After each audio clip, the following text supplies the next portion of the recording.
inyong tinatanggap, buhay na sa inyo'y lumilingap. Mahal na mahal ko kayo, sumainyo ang kapayapaan. Nekkarameneyahanam, nekkarameneyahanam, nekkarameneyahanam.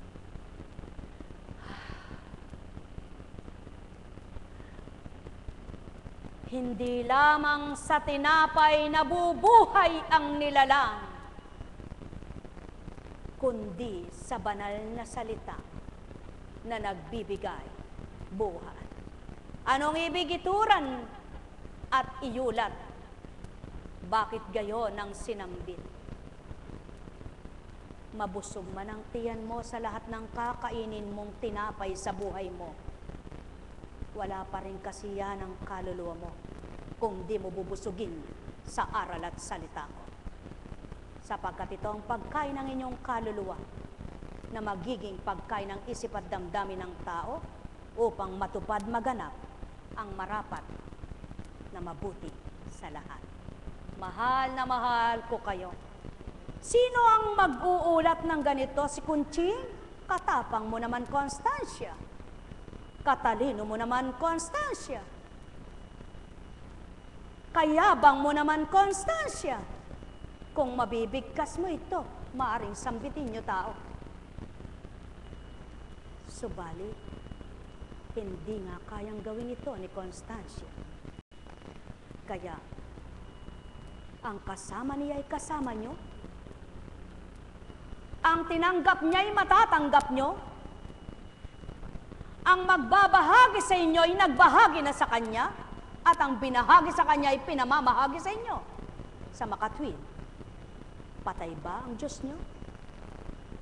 Kung magkagayon, buhayin nyo ang pananalig nyo, buhayin nyo ang pananampalataya nyo, mabubuhay ang inyong mga pag-asa, mga patay man ang inyong ligaya, sapagkat mabubuhay sa puso nyo nang mabuhay at lumakas ang katawan nyo.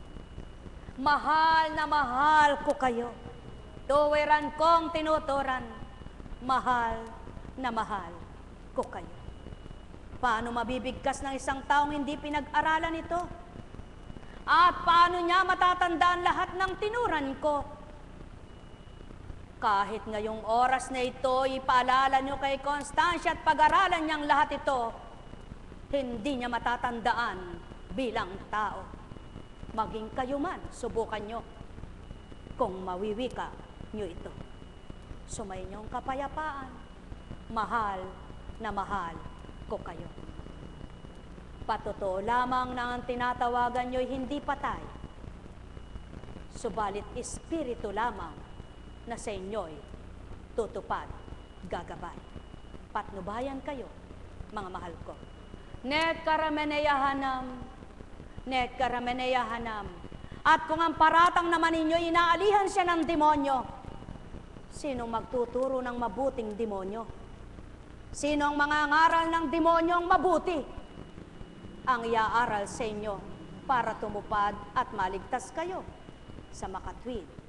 Ang tao'y mapangatwiran, wala namang sa katotohanan. Ang taong nangangatwiran sa hindi niya kamalayan, matigas ang kalooban. Ang taong mapagmaang-maangan, sinungaling na nilalang. Ang taong makatotohanan, nagpapakababa sa mangmahal.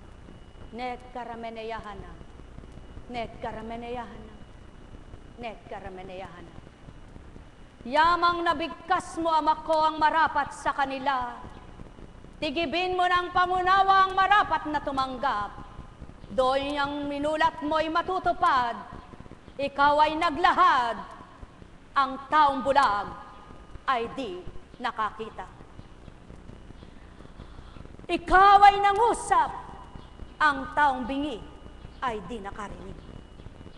Ikaw ay nagbigay, nagbahaging tuwiran.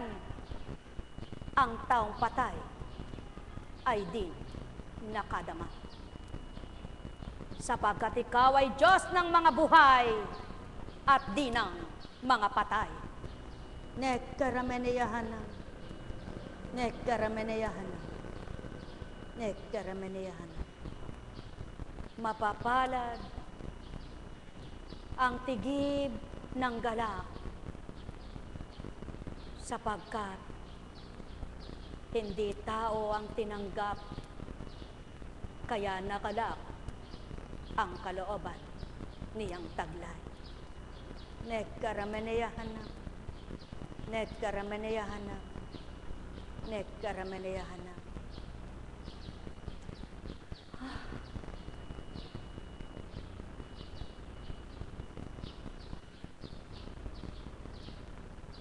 Yamang kayo'y naririto, mga minamahal ko. Magtanto kayo kung gagawin ito ng tao. At kung nanaisin niya, ito'y bigkasin sa inyo. Malamang gawin niya kung sinuhulan at tumanggap siya. At kung batin niya't masasambit niya.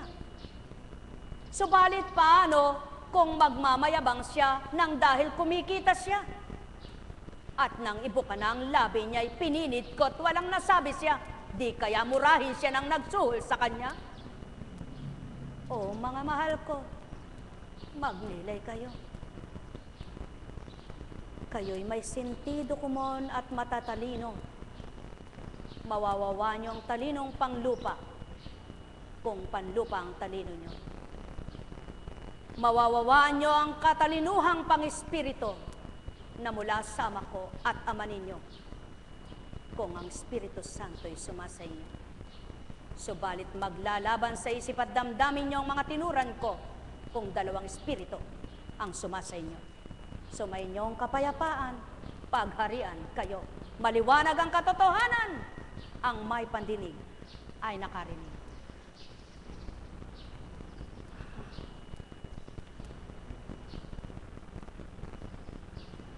Buhay po ba ang Diyos? Buhay na buhay ang Panginoon. Napakabuti ng Panginoon. Masaya po ba kayo? Napakasaya po. Ano? Alam niyo po, kahit siguro ako'y pagmumurahin ng tao, pagka ganun po, parang gusto ko nang wag nang mawala. Yung gayon. Bakit po? Sapagkat napakasarap. Kaya lamang po hindi na ako makakausap ng natural pagka, baka pag kinausap mo ako, pasubali ko sa'yo. Baka tumakbo ka naman. O kaya ay magalit ka na kung wala kang pandama. Buhay ba ang Diyos? Subalit, kung parehas kayo ng damdamin at iniisip, kapag kayo nagkakausap sa gayong pamamaraan ng Ama, naku, hindi nyo na maalalang kumain, hindi nyo na alalang may gagawin pala kayo, hindi nyo maalalang may kausap pala kayong naghihintay, hindi nyo maalalang may sakit pala kayo, hindi nyo maalalang wala pala akong pera, hindi nyo maalalang may problema pala ako. Sapagkat wala na yaon. Ang nananaig na sa inyo, ang umaaliw na di nyo nakikita. Buhay ba ang Ama? Buhay ba ang Ama?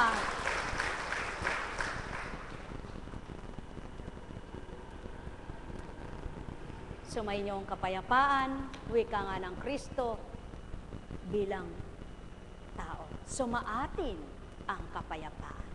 Buhay ba ang Diyos? Buhay po ba ang Diyos? Kay sarap-sarap mabuhay, lalo na't kung may pagmamahal. Teka po, balik tayo sa pagmamahal.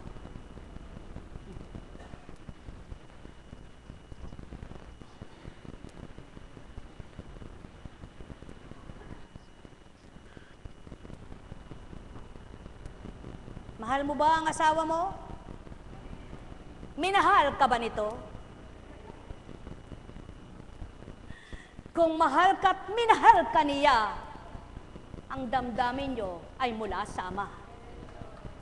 Subalit ikaw lang ba ang nagmamahal at naghihinagpis ka? Pagmamahal na tao yan. hindi pagmamahal na mula sa Ama, sapagkat hinagpis ang nadarama mo. Maliwanag ang tinura ng pagmamahal ay hindi nagmamarali, hindi nagbibilang, hindi nagsusuri, hindi nangungwenta, hindi nagsasawa, hindi nagyayabang, hindi nanunumba. Kaya damdaming tao yan, pagmamahal na tao yan. Upang maganap ang pagmamahal na totoo, na wala lahat yaon, kanino ka kukuha noon? Sino ang pagmumula noon? Diyos Ama mo na bumuhay sa'yo. Kaya maraming tao, puro na lang ako, puro na lang ako. Huwag mong sabihin yan. Sapagkat kung di totoo ang nakasama mo, at ang Ama'y tapat ka sa Kanya, may kalayaan ka rin tao. Buhay ba ang Ama? Hindi naman lahat ng naghiwalay ay makasalanan at nagkasala. Kung minsan ang mag-asawa hindi nagmahalan, ang inibig lang ng isa'y pera, ang inibig naman ng isa'y kagwapuhan, ang inibig naman ng isa'y kagandahan, kakinisan, nung hindi na maganda, pumangit na, iniwan na. Kung minsan naman, kabaitan lang, dumatal yung takdang hindi na babait, iniwan na rin. Kung minsan naman, sa pilitan lang, pinag-isa sila. Kung totoong nagmamahalan, hindi mag-iiwanan. Tama baga? Di lolokohin ng sino man. Kaya kawawa yung isa lang ang naging tapat. Kailangan parehas na tapat. Sapagkat kung ang isa'y hindi tapat, lolokohin ang hindi matapat. Kaya ayaw ng Ama. Gusto ba ng Ama ang may diborsyo? Ayaw niya. Kaya lang ibinigay yon, matigas ang ulo ng tao. Para maayos lang ang paghihiwalay nila. Subalit di gusto ng Ama yaon. Subalit batas ng tao yan. Ngunit mapapatawad ka ng Ama kung hindi ikaw ang may sala. Subalit kung ikaw, aba, patawarin ka ba? Kay sarap-sarap magmahal kung tapat sa kalooban. Nakakalambot di kasing yan kung hindi ka matapat na nilalang. Aantok-antok ka na lang, magulo pa kaisipan, dahil sa damdamin mong bulok ang laman. Kay sarap-sarap mabuhay kung wagas na pagmamahal, ang sa tao ay nananahan, doon sa'yo'y kaloobang taglay na kailanman di mapaparam. Buhay ba ang Diyos? Kaya, may mag-asawa kasing biglaan lang. May mag-asawa naman na taon na ang binilang ng pagsasama nila ay hindi pa nagkakakilala. Katangahan yata yaw. Magkasama kayo, di kayo magkakilala. Ang sabihin, nagsisilipan kaya di magkakita. Buhay ba ang Ama? Subalit, kung parehas na matapat ang bawat isa, magpapanagpo sila. Niligawan mo ba asawa mo? Abay, opo. Nagpaligaw naman sa'yo. Abay, opo. O ba't nagkaganyan kayo? Hindi ko nga po alam. Mga tanga kayo. Buhay ba ang Ama? Buhay ba ang Ama? Bakit? Sapagkat kung hindi nga kayo tanga, di alam ninyo kung ba't kayo nagsama. Maliwanag ang tinura ng Ama. Pag kinasal ang mag-asawa, ang babae at lalaki, lilisan na sa saya ng kanyang ina at magsasama sila sa iisa. Buhay ba ang Ama? Kaya, ang mga nagtatagumpay, kapwa sila nakagitna ay ang sinasamba nila. Subalit kung ang isa lang ang totoong mananambahan at ang isa'y baluktot ang dinaraanan, hindi magtatama yan. Kaya mainam panhiwalay. Subalit, kung may paraan, buklurin. Tama po ba? Tama baga? Kung hindi tama sa inyo, may baluktot kayong isip. Sapagkat hindi tama ang sa inyo at ito ang tama. Buhay ba ang Ama? Sabi naman ng isa, mahal na mahal kita. Minamahal mo ba yun? Kapag malayo siya sa iyo, di mo naaalala. Ang nakikita mo'y iba. Aba, kay sarap-sarap manloko, may dahilan ka pa tao, subalit tandaan mo ito, ikaw rin ay mabibisto. Ama mo'y hindi bulag, kahit nasaan dako, ika'y nakikita, maliwanag sa lahat.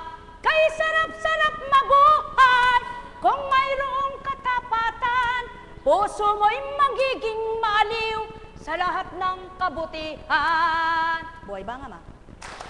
Buhay ba nga, Ma? Bakit po ganyan ang mensahe? Hindi ko na po binasa. Pagkahaba-haba pa. Basahin nyo na lang. Kung gusto ninyo, bumili kayong Biblia para kayo matuto. Kung ayaw nyong bumili, makibasa kayo. Kung ayaw nyong makibasa, bahala kayo. Buhay ba nga, Ma? Bahagi ng buhay, kailangang matutunan.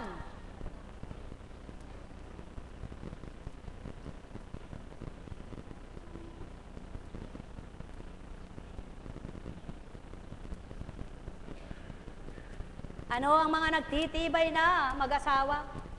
Yung kapwa, nagmamahalan sila sa hirap at ginhawa. Buhay ba nga, Ma? Sa karamdaman at kalusugan, sumumpa pa sila. Subalit, nung naghihirap na, sinampal na asawa. Nung wala ng pera, iiwan na kita. Buhay ba nga, Ma? Mga mahal! Kaya kasi iniwan ko, tatamad-tamad. Bakit pinakasalan mo, hindi mo muna sinuri? Kaya iniwanan ko kasi walang alam kundi ang kanya. Bakit pinakisamahan mo agad? Di mo muna tiningnan kung ano gagawin. Mga mahal, wala samang kasalanan. Nasa tao. Nagmamadali. Dahil umandar si puso. Tinamaan ako ng kupido. Yung palang kupido niya ay manlilin lang. Denalin lang siya. Sino may kasalanan? Subalit pakatandaan niyo po, bata mang nagsipag-asawa, kung tunay na may pagmamahalan, hindi man nagkakais at nagkakasundo sila, daratalang takda kapag naunawa nila ang buhay at sila ay away bate. Titibay pa rin. Dahil ang pagmamahal ang nagpapatibay sa sino man. Kung kapwa sila nagmamahalan. Kaya't kapag sila'y natauhan, sasabihin pa nila, katatangan natin. Subalit, ano man ang gawin, kung isa lang ang nagmamahal at ang isa'y hindi na, wala nang ginawa, kundi ang isa, sigurado, martir siya. Alang-alang sa anak, kaya tayo nagsasama. Bakit? Ba't kayo sa alang-alang sa anak? Dapat ang mag-asawa, alang-alang sa ama, kaya nagsasama. Buhay ba ang Ama? Upang alang-alang sa ama, magmahalan sila. Hindi alang-alang sa anak. Kapag alang-alang lang sa anak, hindi kayo liligaya. Subalit alang-alang sa ama, maligaya kayo. Buhay ba ang Ama? Sapagkat kapwa bubuhayin niya yaong pagmamahalan ninyo upang matupad nyo ang bilang kayo ay pinag-isa nito. Buhay ba ang Ama? Mga mahal, sumainyo ang kapayapaan. Alalaong baga, hindi pwedeng lagpasan yan. Kailangan lahat ng mensahe sinusundan. At anda-anda na yan. Baybayin mo ang iyong buhay. Nagsimula ka sa sanggol nang ika'y isilang. Subalit pakabaybayin mo, nagsimula ka sa dugo lamang. Mga mahal, walang lalaking nakabuhay ng anak niya sa babae. Wala namang babaeng bumuhay sa sinapupunan niyang sarili, kundi may bumuhay para magkaanak silang dalawa. Sa makatwid, ang panahanin niyong dalawa'y ama at magtitibay kapwa kayo.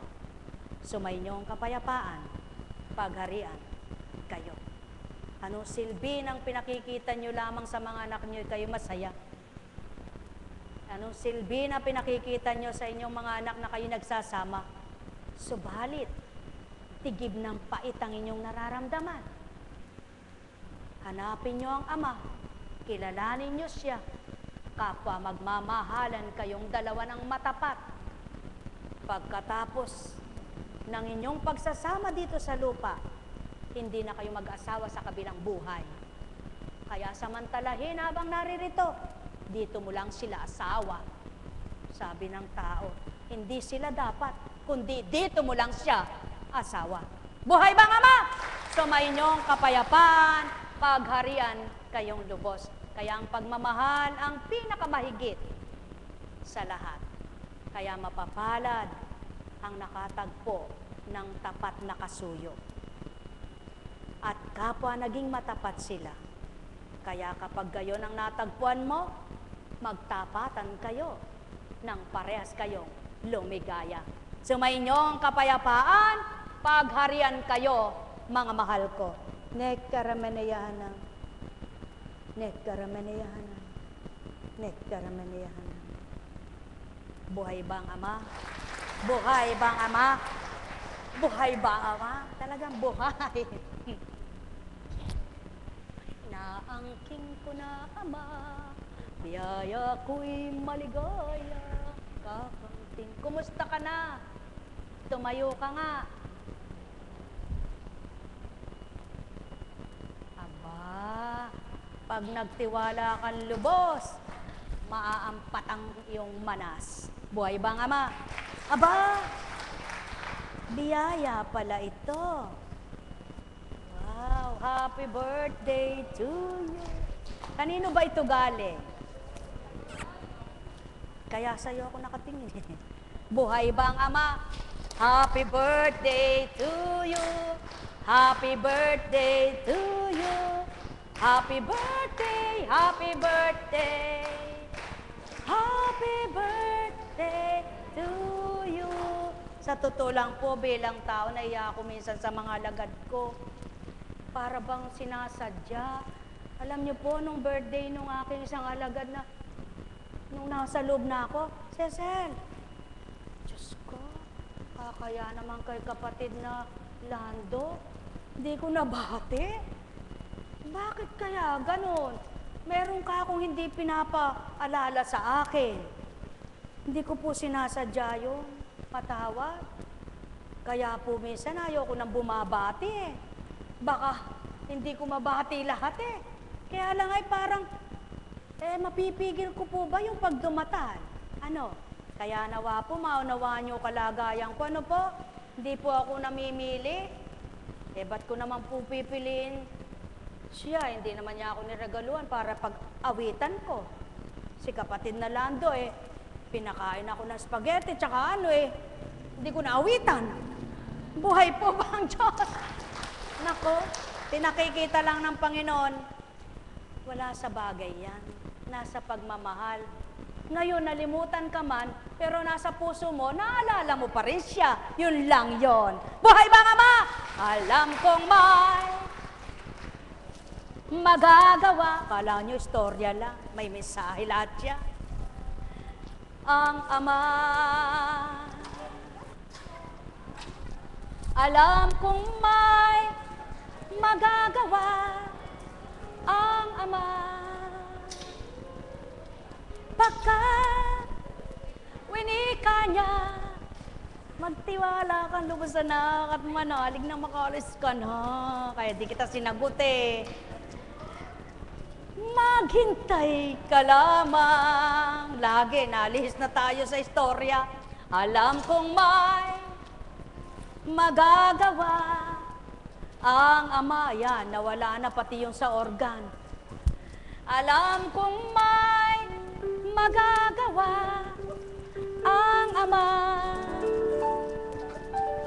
Pagka winika niya, manalig ka na. Bawat araw ako sa inyo naghihintay. Alam kong di ringgin kayo ng ama. Alam kong di ringgin kayo ng ama. Pagka winika niya, manalig ka na. Bawat araw ako sa inyo may nakalaan. Mayroong magandang mangyayari sa inyo. Aking mga minamahal, mayroong magandang mangyayari sa inyo. Manalig, umangkin at tanggapin.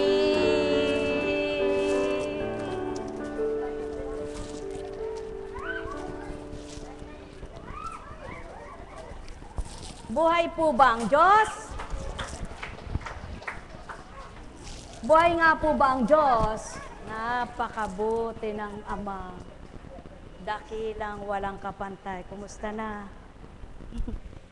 Buhay ang Diyos. Buhay nga po ba ang Diyos? Oh, sinong mamimigay? Pamigay nyo na, mahal na kapatid. Kayo po ba ay nasiyahan? Sa hain sa dulangan? Nabusog po ba kayo? Masarap po ba ang timpla? Gumanda po ba pakiramdam ng kalooban nyo?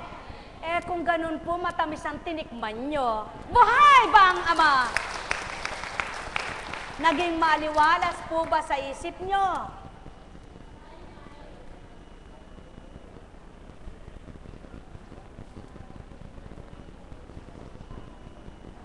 Maliwalas po ba ang damdamin nyo? Naku. Naku, naku, naku.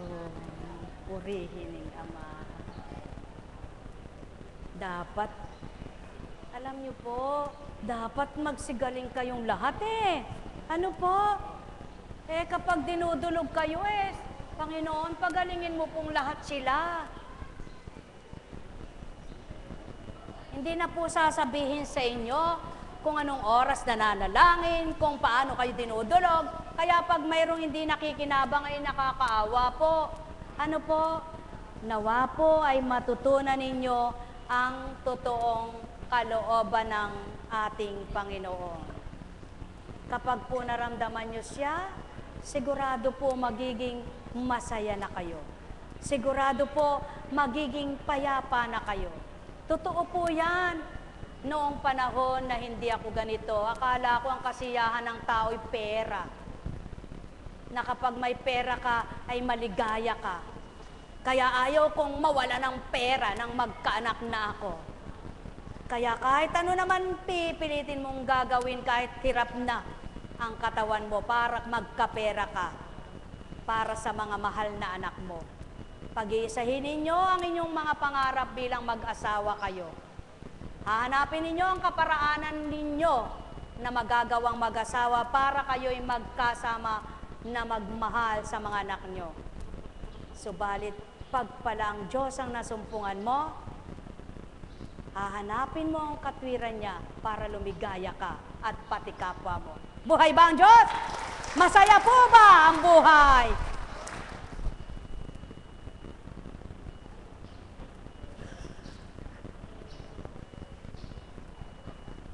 Masaya po ba ang buhay? Buhay po ba ang Diyos? Alam niyo po, totoo po yan. Ang pagmamahal po pala hindi naman namamatay sa damdamin eh. Hindi po. Pero napakalaking babaguhin ka ng Diyos. Napakalaking pagbabagong gagawin niya. Pwede po ba ako magbahagi ng karampot eh? Hindi po ako tantanan eh. Ibahagi ko daw po eh. Nang hindi po ako ganito, sa Manila, pumapasok ang kabiyak ng puso ko. Pag hindi yung tumawag sa akin ng alam kong pauwi na siya ng opisina, galing sa opisina, sigurado, abla. Pag hindi siya tumawag sa akin na nandun na siya sa opisina, sigurado abla. Bakit po gano'n ang istorya? Sapagkat nung bago po kaming mag-asawa, na ikalawang anak ko ay pinag-resign niya na ako sa trabaho dahil nagka-toxic goiter nga po ako. So pinauwi niya na ako ng probinsya at ako'y naghanap buhay. Pero buwan pa po, isang buwan mahigit siguro na nasa Baliwag kami nangungupahan dahil ayaw ko umuwi dito at wala ako kung gagawin dito sa paligi. Doon sa Baliwag, naghanap po ng pwesto para magkaroon ako ng konting hanap buhay. Sa madaling salita, wala kaming cellphone, hindi pa po uso na ng cellphone, ano? Wala kaming telepono sa bahay. Pupunta pa ng PLDT doon sa Baliwag. Pag hindi po niya ako tinawagan yung oras na nandun ako, patay ka.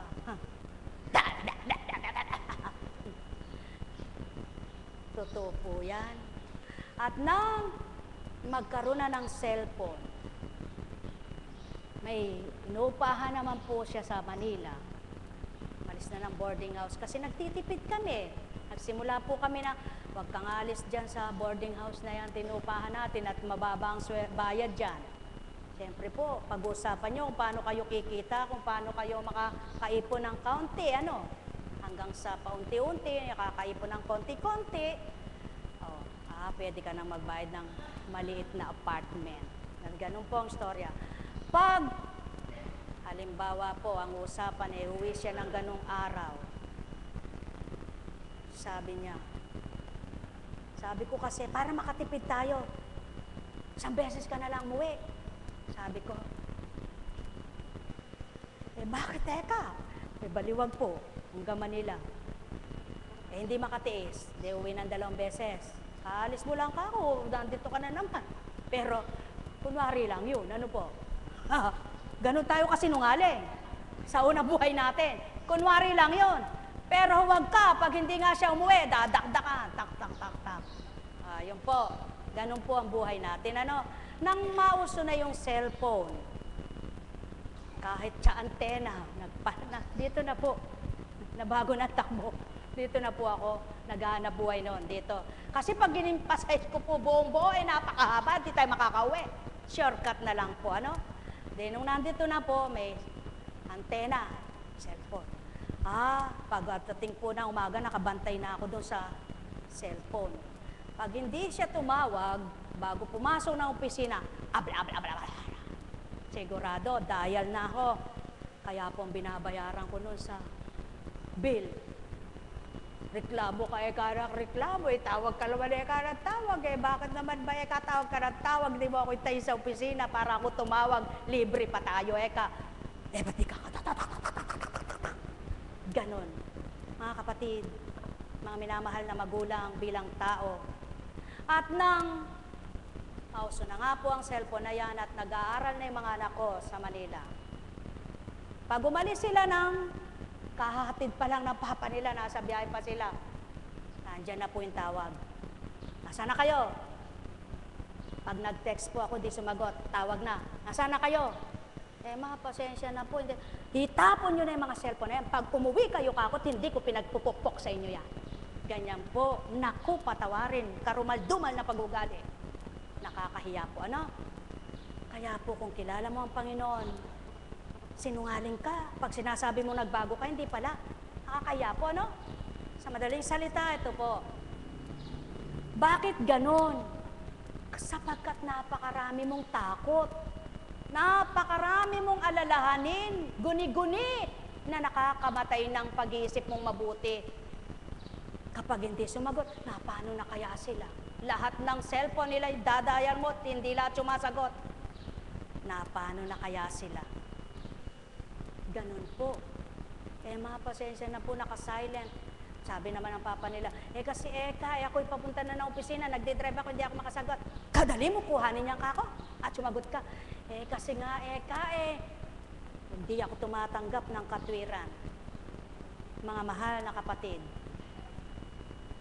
mabuti na lang ng panahon na yun Ako laging inuunawa. Ngayon po, nagkabaligtad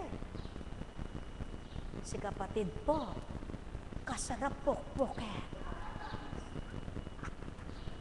Ganyan pala maglingkod. Babalik ta rin ang istorya. Ikaw ang dating inuunawa, ngayon ikaw ang umunawa. Kung hindi mo nabata, ay naku. Pero salamat po sa Panginoon. Sabi nga niya, pag nalagpasan mo yan, lalo na po pag sanay kang kumikita at di ka kumikita, napaka-sensitive mo pala. Napaka-marami kang istorya. Palibasa ka, di na ako kumikita. Palibasa ka, wala na ako may bibigay sa inyo.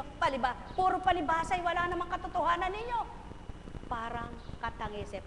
Naranasan ko po yung ako noon, nung mag-resign na ako sa trabaho. Sabi ko, bate ka, ganyan ka. Di mo ako pinadodoktor. Sabi ko, kasi wala na akong trabaho. Buhay ba ang Diyos? Napaka-sensitive po natin. Napakabulok ng isip. Napakamaramdamin. Hindi ka magiging mabuti niya. Pakatandaan po ninyo. At salamat sa Panginoon. Ba't ko po binahagi? Ngayon po nasa Baguio si kapatid kahit di ka mag-text, okay lang ka ako.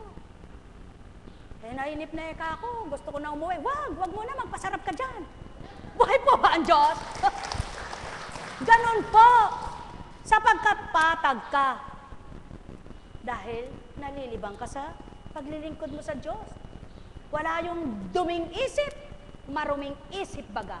Wala yung pagpaparatang, pagbibintang, wala yung guni-guning, paano kaya? Paano kaya? Puro paano kaya? Sabihin mo sa Diyos, baguhin ka, babaguhin ka. Buhay ba ang Diyos? Buhay ba ang Diyos? Di po kuntsing banal ka na yan. Wala po ako sinabi. Ang sinabi ko, hilingin mo sa Diyos, babaguhin ka.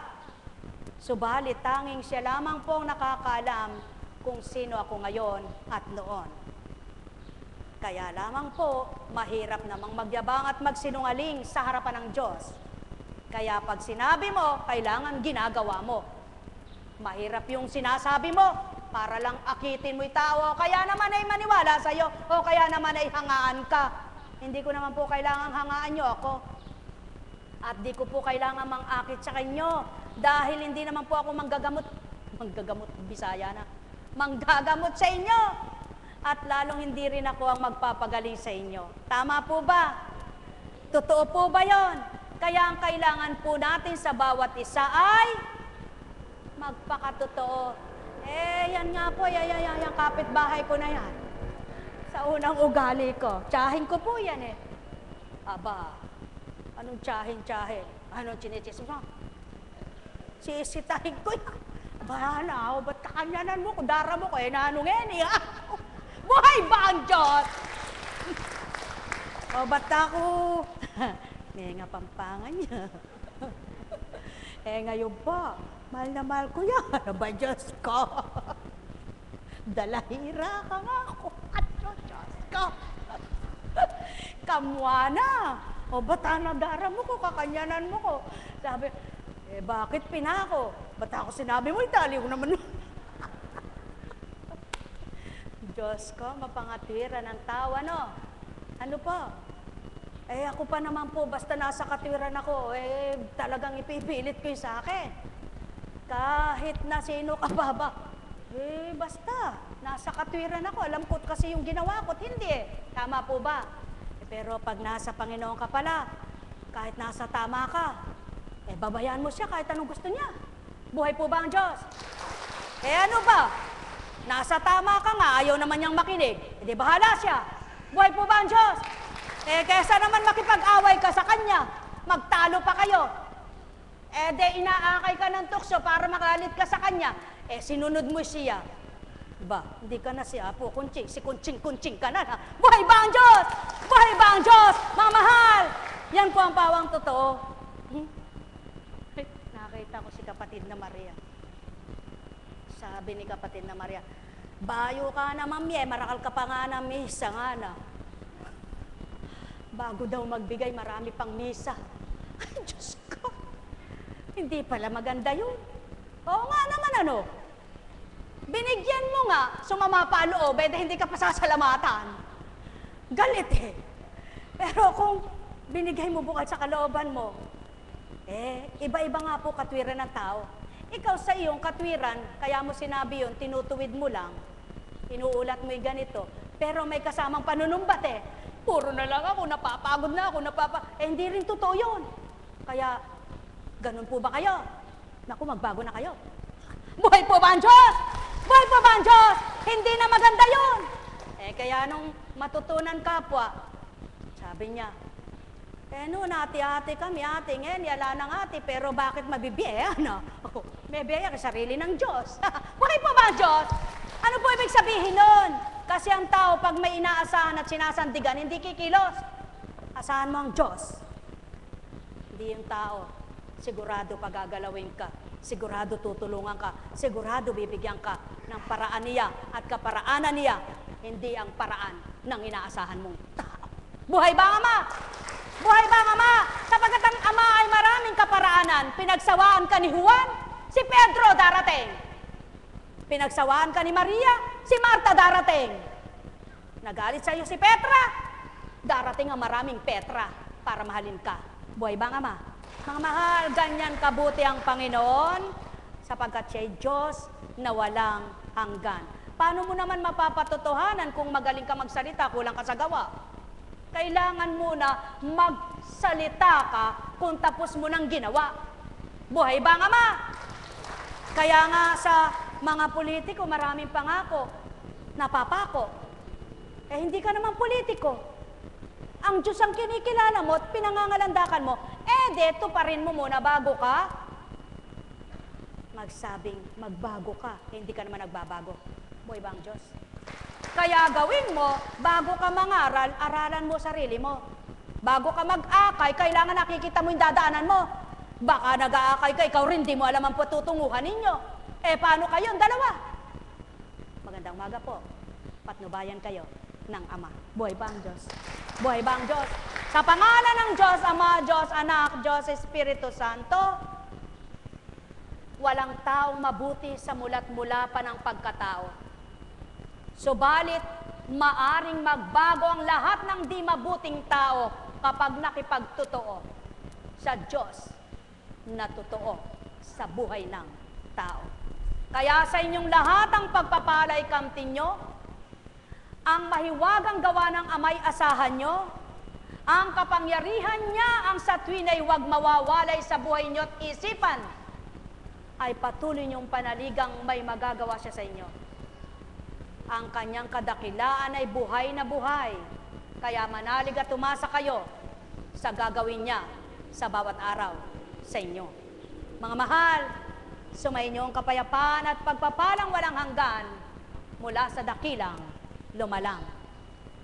Ang may pandinig sa inyo'y nakarinig. Tayo na, sabi ng tao.